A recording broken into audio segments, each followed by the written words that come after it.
तेरे आपको स्वागत जनाऊँगी आपर प्रिय YouTube channel all in one को बंधु मैंने देखु आज वर्तमान समय गोटे गुरुत्वपूर्ण न्यूज अपडेट रही जो थे कि आपड़ी देखिए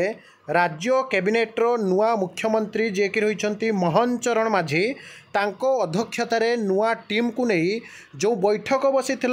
ये होशार भारतीय जनता पार्टीर प्रथम कैबिनेट बैठक एवं माननीय मुख्यमंत्री अध्यक्षतार जो बैठक बसी शपथ ग्रहण समारोह पर आज बैठक रे जो निष्पत्ति आसी विश्व प्रसिद्ध पुरी श्रीमंदिर चारोटी द्वार जो सिंह द्वार अश्व द्वार घोड़ा द्वार एवं हस्ती द्वार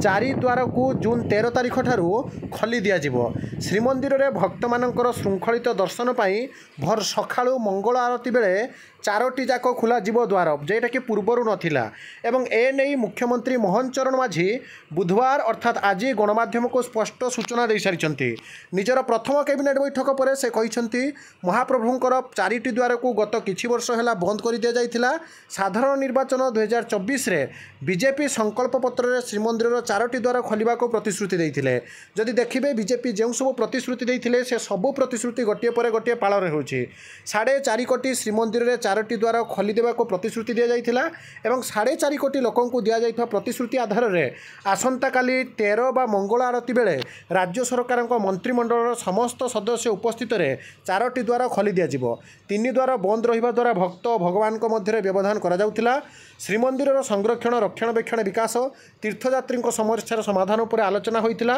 कर्पस पांठि 500 कोटी टंका रखा